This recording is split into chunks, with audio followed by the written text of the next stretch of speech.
Okay. Purihin po ang Panginoon. Isang mapagpalang gabi po sa atin.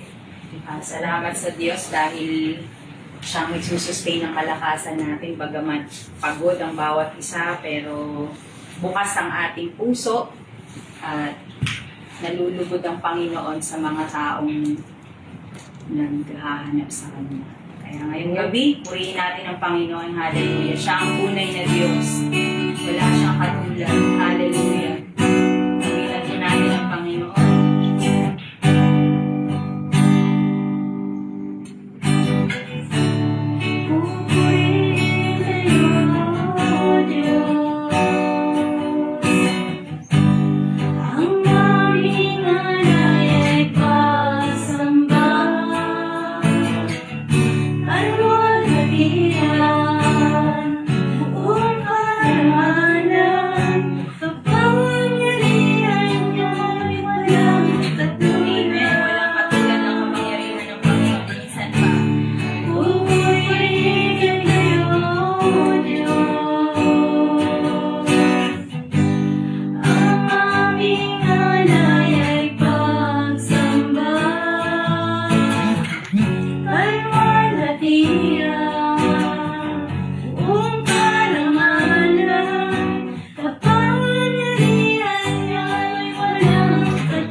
Kami, Panginoon, iniingatan niyo ang aming buhay. Purihin kayo, Diyos. Kayo ang aming kalakasan. Kayo ang aming buhay na pag-asa. Kayo ang aming kaligtasan, O Diyos. We worship the Lord. We praise you. Hallelujah. Hallelujah. Tayo din lahat ay manalangin. Hallelujah. Maraming Diyos na napakabuti. Maraming pong salamat sa isa na namang pagkakataon na pinagtipon niyo kami sa tahanang ito. Papasalamat kami, O Diyos, sa pag-iingat sa amin. Salamat po at makakarinig na naman po kami ng inyong mga salita. Bago kami tumanggap ng inyong mga salita, kami po'y nagpapalinis. Kilala niyo kami, Panginoon.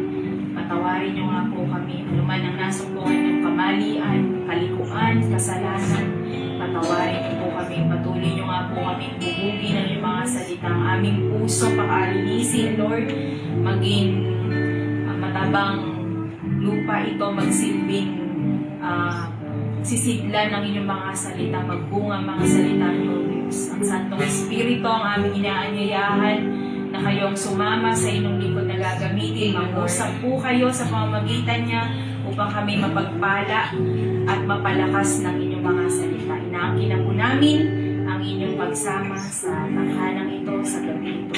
Pupuri namin kayo, binabalik po namin sa inyo sa paggalang po sa pangalan ng Panginoong Jesus. Amen and amen. Thank you, Lord. Purihin ang Panginoon. Amen.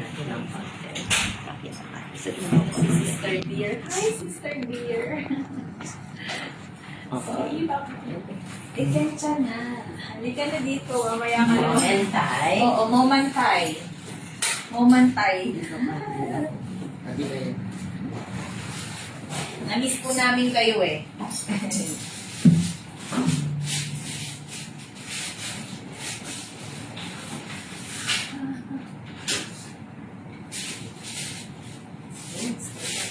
Ayan. So, magandang gabi po sa inyong lahat, sa ating lahat. So, ngayon po, naniniwala po ba kayo na tayo ay pinili ng Panginoon?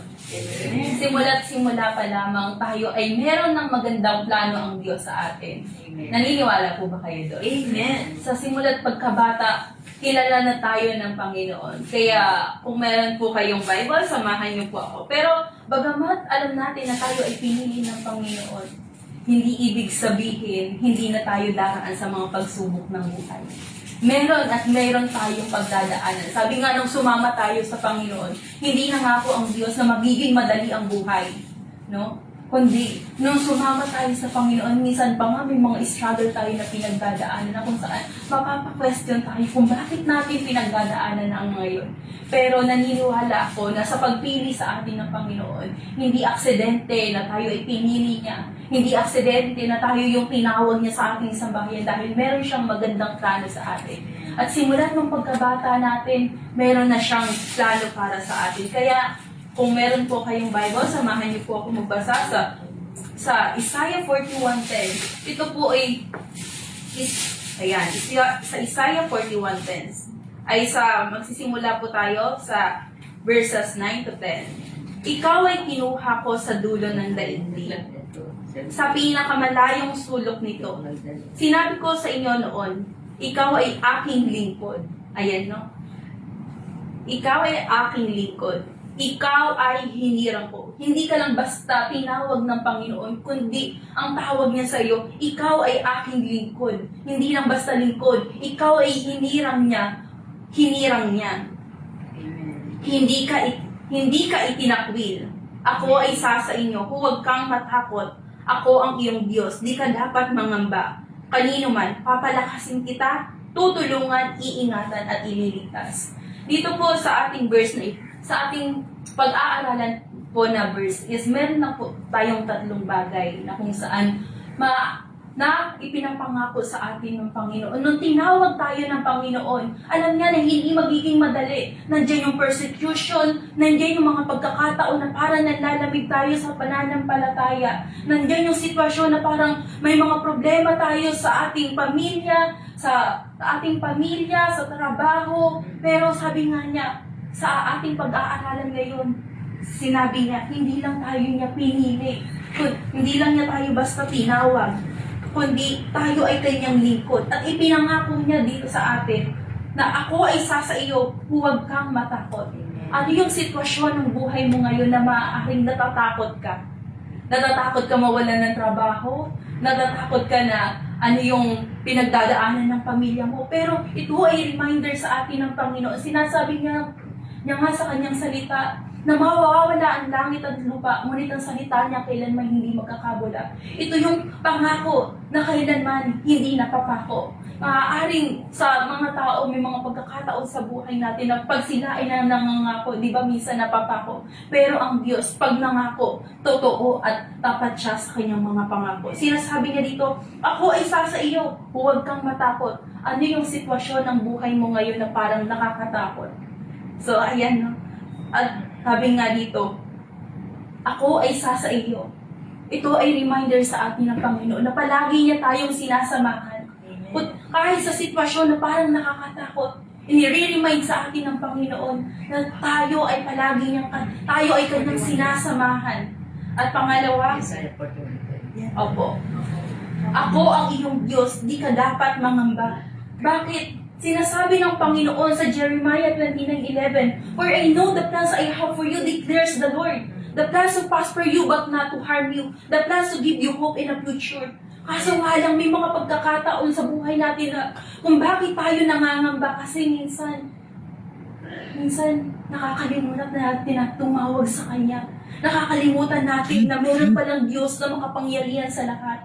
Na meron palang Diyos na nagmamahal sa akin. Na meron palang Diyos na nagkikare sa akin. Na meron palang Diyos na mapagtitiwalaan ko sa kabila ng mga pagsubok na pinagdadaanan ko. Na merong Diyos na tapat, na hawak-hawak yung buhay ko, na nangangako na hindi niya ako iiwan, hindi niya ako pababayaan. Dahil ang bawat salita ng Diyos ay kailanman hindi magkakabula. Ito yung pinakapundasyon na dapat nating panghawakan. Sa panahon na natatakot tayo, sa panahon na nagbabalisa tayo, lagi nating tatandaan, ang Diyos ay palaging sumasa atin.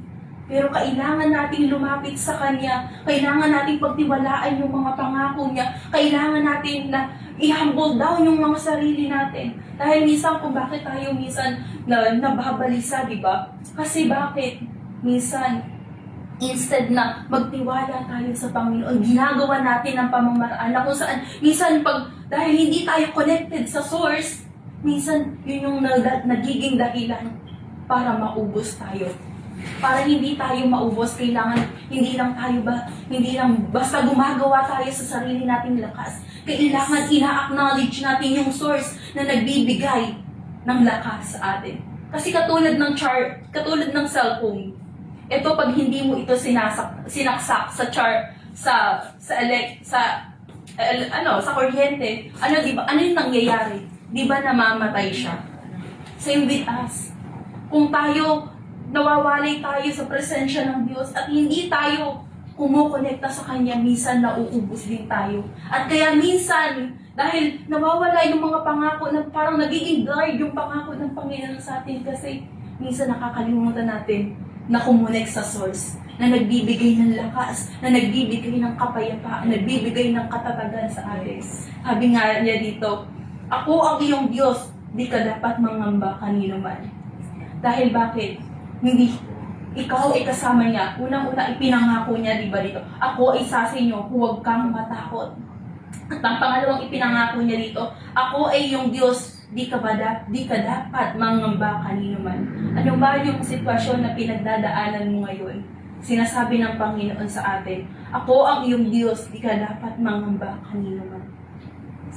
Sabi nga po sa 1 Corinthians 10:13, "Walang pagsubok na dumating sa inyo na hindi nararanasan ng ibang tao. Tapat ang Diyos at hindi Kanya ipahihintulot na kayo subukin ng higit sa inyong makakaya. Sa halip, pagdating ng pagsubok, bibigyan niya kayo ng lakas upang makayanan ito at ng paraan upang malampasan ito." Ang Diyos ay laging tapat sa Kanyang mga pangako. At naniniwala ako na kung bago mo papagdaanan ng mga pagsubok na yan, inalaw yan ng Panginoon hindi dahil gusto Kanyang pahirapan. Dahil inalaw yan ng Panginoon dahil kilala Kanya. Alam niya na mapagtatagumpayan mo ang mga bagay na yan. Alam niya yung kakayahan mo. Alam niya na sabi nga dito, bibigyan niya tayo ng lakas. No? Hindi niya ipahihintulot yun dahil bago pa niya ipahintulot ang bagay na yun, alam niya yung kapasidad na meron ka at hindi mo ikababagsak ang mga bagay na pinagdadaanan mo ngayon. Kaya nga kailangan palagi tayong kumunik sa source dahil pag hindi tayo kumunik sa source, doon tayo minsan mapapagod tayo, mauubos tayo. Kaya yun yung napakahalaga na palagi tayong kumukunik sa source dahil kahit gaano man nakakapagod yung mundong ito, kasi yung mundong ito, napakarami niyang i-offer sa atin. At pag hinabol natin yun, mapapagod tayo. Pero sabi nga, pag hinabol natin yung nagbibigay ng source, sabi nga, ipufulfill niya, isasatisfy niya yung puso natin. Siya yung mangunguna sa atin. So, sabi nga po dito, nangihina ka ba ngayon? Ito ay reminder sa atin ng Panginoon. Papalakasin kita at tutulungan. Sabi dito, papalakasin kita at tutulungan. Iingatan at ililigtas. So hindi lang basta hindi lang basta sasamahan niya tayo, hindi lang basta pinili niya tayo, hindi lang sinasabi niya na ako ay sa iyo, huwag kang matakot, ako ang iyong Diyos, hindi ka dapat mangamba. Meron pa siyang 4 na idinagdag na pangako dito. Papalakasin kita. Nanghihina ka ba? Spiritual? So, nanghihina ka ba ngayon? Feeling mo pa, dry ka na, physical, emotional, mental, lahat na nasa iyo. Pero inire-remind sa atin ng Panginoon ngayon. Sabi niya, papalakasin kita. Tutulungan. Amen. Sabi, tutulungan, iingatan, at ililigtas. Amen. So, ito lang po yung nais kong ibahagi sa inyo sa gabing ito. Papalakasin kita, tutulungan, iingatan, at ililigtas. Naniniwala po ako na ang Diyos ay tapat. Kaya naniniwala po ako na ang Diyos ay tapat at hindi aksidente kung bakit ito yung mga salita na inihayag niya sa atin sa sandaling ito. Dahil nais niyang katagpuin yung mga pangangailangan natin. Kasi sinasabi niya nga sa kanyang salita na ano ang mapapala ng tao, makamtamnan niya ang lahat ng bagay sa daigdig na ito. Ngunit, kung ang kapalit nito ay ang kapahamakan ng ating spiritual, lagi tayong kumonek sa source. Gaan naman tayo kapagod, patuloy tayo na inire-remind na merong magandang plano ang Diyos sa kanyang mga salita. Yes. Naniniwala po ako na hindi aksidente kung bakit ito ang salita na inihayag dahil nais ng Diyos na i-remind tayo, palakasin tayo muli na palagi niyang ipaalala sa atin, nandito ko, kailangan mo lang kumunik, kailangan mo lang na lumapit sa akin, kailangan mo lang na i-acknowledge yung presensya ko sa buhay mo dahil tunay nga na kung wala ang Diyos sa atin, wala tayong magagawa. Amen. Kaya nga, doon po ako magtatapos. Sinasabi nga po sa Mateo 11:28, lumapit kayo sa akin, kayong lahat na nahihirapan at lubhang nabibigatan sa inyong pasanin, at kayo'y bibigyan ko ng kapahingahan. Amen. Hindi kapahingahan pisikal, kundi bonus na po yun sa atin yung kapahingahan pisikal Pero yung maranasan mo yun totally peace sa puso mo na sa kabila ng mga pagsubok na pinagdadaanan mo, nariyanas niya, na handa ka niya na kain sa kanyang presensya, na lubusan mong maranasan yung kapahingahan na nagmumula sa kanya.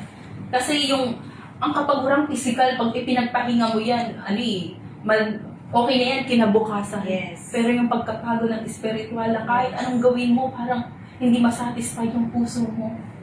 Isa lang naman yung nais Kailangan natin lumapit sa source. Kailangan natin i-humble down yung sarili natin. I-acknowledge natin siya na, Lord, nahihirapan ako, napapagod ako, nangangailangan ako ng patuloy na pagsama at pagsasustain mo.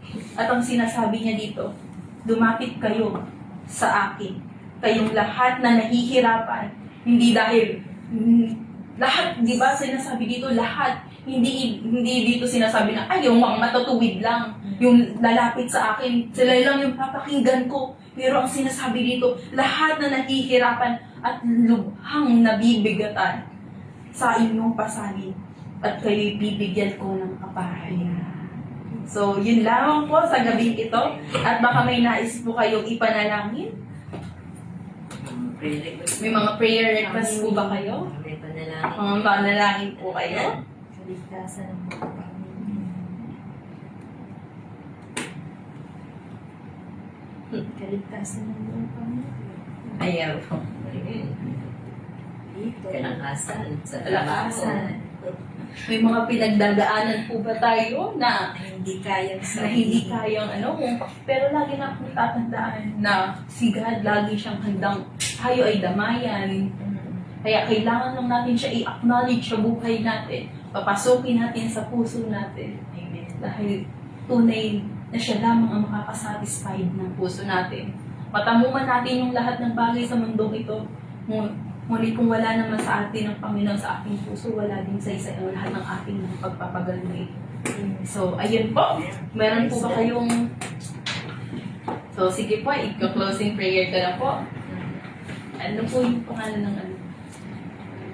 Si Sister Rhea, si Brother Sunny. Sister Sunny. Brother Sunny, tsaka si Brother McCoy. Papoy. The three. Ito sa may pamilya rin siya. Kami, May baby kanyang siya. anak, at saka asawa sa Pinas. Isa pa yung baby nila. Makoy, sali po. Si Brother Makoy. Single siya. Double. May asawa na rin nga. Married na rin. Ayan, so yung buong sambahayan din. So yun. So, sige po, let us pray po. Hallelujah, Lord Jesus. Father God, maraming salamat po, Panginoon. Dahil patuloy na i-remind mo sa amin, Father God, na ikaw ay tapat, Panginoon, sa aming mga buhay. Sa mga panahon na kami napapagod, Panginoon, emotionally, mentally, Father God, Lord, patuloy na kinakatok mo ang aming mga puso, Panginoon, na patuloy ka na papasukin, Father God. Kaya patuloy kong dalangin, Panginoon, sa buhay ni Sister Rhea, Father God, Lord, patuloy kong dalangin na patuloy mo siyang samahan, patnubayan, palakasin niyo po siya, Panginoon, patuloy na sa buhay niya, Panginoon, na patuloy kang maranasan niya, Panginoon, sa panahon na siya ay nangihina, Father God. Ikaw yung patuloy na mag-sustain sa kanya, Panginoon, sa panahon na siya ay nababalisa, Father God. Lord, patuloy na ibigay mo sa kanya yung kapayapaan na nagmumula sa iyo, Panginoon. Patuloy mo pangunahan ang bawat hakbangin niya, Panginoon, upang siya ay magtagumpay, O Diyos. At galing din po, Panginoon, sa buhay ni Kuya Sunny, Father God, Lord, patuloy namin inilalagay siya sa iyong makapangyarihang kamay at ang kanyang sambahayan, Father God, sa Pilipinas, Father God, Lord, bagamat hindi madali, Panginoon, na siya ay narito at nag-iisa, Father God, naniniwala ako, Panginoon, na sa bawat pangungusap mo sa kanya, ikaw ipatuloy na titilo sa kanyang buhay, papalakasin mo siya, papatatagin mo siya, tutulungan mo siya sa lahat ng kanyang kahinaan, Panginoon, at patuloy nga po, Panginoon, na patuloy na yung mga pangako mo, Panginoon, sa kanyang buhay at sa kanyang sambahayan, Panginoon, yung mga pangarap, Panginoon, na inilalagay mo, Panginoon, sa kanya, Panginoon, ay papatuloy na pangyayarihin mo, Father God, Lord, sa kanyang mga pagtatrabaho, Panginoon, Lord, sa bawat araw, ay ingatan mo siya, Panginoon, patnubayan, proteksyonan, at ilayo niyo po siya, Panginoon, sa anumang kapahamakan at anumang uri ng karamdaman. At gayon din po, Panginoon, sa buhay ni Kuya Makoy, Father God, Lord, patuloy namin dalangin, Panginoon, sa kanyang buhay, patuloy mo na pangunahan siya, Father God, at ano po yung mga bagay na hahawakan ng kanyang mga kamay, Panginoon, nagdideklara kami, Panginoon, na patuloy siyang magtatagumpay, Father God. Bigyan mo siya ng kapahingahan, physically, emotionally, mentally, Father God, at maging ang kanyang spiritual na pamumuhay, Panginoon, ay patuloy na palakasin mo ang kanilang mga pananampalataya, Father God. Ano man po yung mga bagay na hinihiling nila sa iyo, Panginoon, ano man yung mga kapaguran, Panginoon, na naranasan nila, Panginoon, sa oras na ito, Lord God. Lord, maranasan nila yung patuloy na pagkilos mo, yung kapayapaan na nagbubuhat sa iyo, ang patuloy na maranasan nila emotional, mental, physical, pati ang kanilang mga spiritual na pamumuhay, Father God, patuloy na katagpuin mo, Panginoon. At kasabay ng lahat ng ito, Father God, sa iyo hanyo po ito ang bawat sulok ng tahanang ito ng iyong makapangyarihang banal na dugo, O Diyos, upang wala pong anumang pong gawa ng kaaway, kapahamakan, karamdaman ang makapanaig sa lugaring ito. Bagko sa sino mang papasok, Panginoon, sa pintuang ito, mararanasan nila, Panginoon, yung kakaibang kapahingahan na nagmumula sa iyo, Panginoon. Lord, ipinagkakatiwala po namin sa iyo, Panginoon, ang tahanan ito. Iniiwan po namin ito ang pag-ibig, ang pagkakaisa, ang kapayapaan, Father God, at ang libo-libo mong anghel ang patuloy na magbantay sa lugaring ito, O aking Ama. Maraming salamat po, Panginoon, sa bawat salitang inihayag mo, Panginoon, na patuloy na nagpapalakas sa amin, na nagre-remind sa amin, Panginoon, na Lord, hindi mo kami iiwan, hindi mo kami pababayaan, na kami pinili mo, Panginoon. At Lord, maraming salamat po dahil tapat ka sa iyong mga salita, O aming Ama. Lord, nawa yung mga salitang ito ay hindi lamang, Panginoon, na pakinggan namin, Father God, kundi Lord, ito ay nagdala sa aming espiritu at kaluluwa, Panginoon, ang ikalalakas at ikatatag ng aming pananampalataya. Maraming salamat po, Diyos. Ibinabalik po namin ang lahat ng papuri, ang lahat ng pagluwalhati at pasasalamat sa matamis na pangalan mo lamang pang ng Jesus. Amen and amen. Amen. Thank you, Lord. Yan po. God bless us. God bless you. Hey. Go now. Go. Thank you, Lord. Soldiers of Christ.